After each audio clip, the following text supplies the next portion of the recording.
Alright guys, welcome back to my channel. My name is Sam. Alright, so let's talk about DeFi today. What is DeFi? DeFi just means decentralized finance. That is it. It means decentralized finance. That means what your banks were doing for you will now be done by a smart contract. That is what DeFi is. Forget about the big name or maybe a name that doesn't sound so familiar, DeFi. DeFi just means decentralized finance. So, meaning everything your bank would have done for you, a program will do it for you. So now the most popular DeFi in the world right now is compound DeFi. Right. So with compound, you can lend, you can borrow, and earn interest when you do these things, right? It's that simple, right? It's that simple. And this is what it looks like. I haven't actually connected my account, but you know, this is the borrow market, right? The liquidity and everything, right? So it's what this means is that in the near future, you won't need your banks for most of the services they offer today. Why? Because you have smart contracts that can actually do these things. And taking a look at this website right here, it lists the different DeFi's we have. So it's DeFiPulse.com. So right now there are over $2 billion, $2.1 billion locked up in DeFi totally. Right, so we have different DeFi. We have compound, maker, synthetics. One of my favorites, new DeFi, is actually called VIG. VIG is not on this list, and I wonder why VIG is not on this list. So this is VIG right here. Vigo protocol is a new DeFi. Sorry. As you can see with VIG, you can actually borrow and you can actually lend. You can borrow and lend, and of course there's a referral. What am I saying? Referral. Collateral. I'm going to do a video soon teaching you how you can borrow and lend with DeFi. Right? So this just completely takes out the banks. Or let me just say completely takes out some aspect of the banks. So what is the utility of the VIG token? So for reward, for reserve, so lenders and savers receive VIG. So you can actually save, you see, rather than saving your money in the bank. And now the difference between putting your money in DeFi and putting your money in the bank is this. DeFi is a smart contract controlled by no single entity, while the money in your bank is controlled by the banks and governments. They can decide to shut your accounts at any time, while DeFi is an open source protocol and it cannot be shut down at any time. Right, see? Now, moving on, it serves as a reserve and also gives you reputation score. What you can do with the platform, you can actually borrow, lend, and save.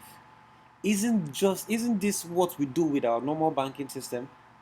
And they are being replaced by what? Smart contracts with blockchain. Right? So this is the future of finance right here. So we have Vigo, and Vigo has lots of advantages over Maker, although Maker came out before Vigo. And here are the advantages. Short selling, it has short selling, and it also has on-chain price discovery. Why? Because Vigo is built on a faster chain than MakerDAO, right? Stress test modeling, because Vigo is built on a faster chain than Maker. Well, with that said, what am I saying? DeFi is the future, and as you can see, there is just $2.1 billion in DeFi. That may sound big, but if you compare it to the amount of money we have in the banking system, it's way okay. Let me see if I can pull that out. I think I have that somewhere around here. This is it. This is the how much currencies are worth around the world. This is the amount of money we have in the world. This is just an estimate. It's way more than this. So you can see gold has $8.7 trillion. US is $1.7 trillion. Which year is this? Which year did they put the year of the article? All right, so let's just work with this. So we have euro 1.3. All right, let's just work with $1 trillion.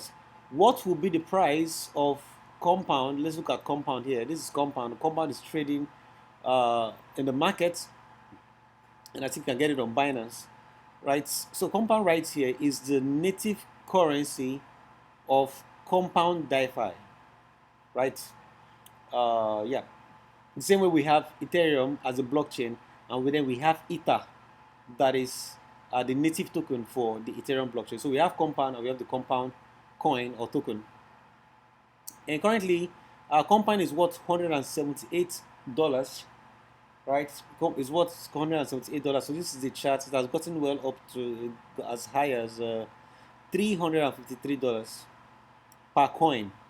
Now, here's my question: if the entire money in compound, sorry, in DeFi is just $2.1 billion, what would happen if billions of people around the world discover that there's something called decentralized finance, where they can actually loan and borrow money and even save, and those money is controlled by decentralized trustless protocol?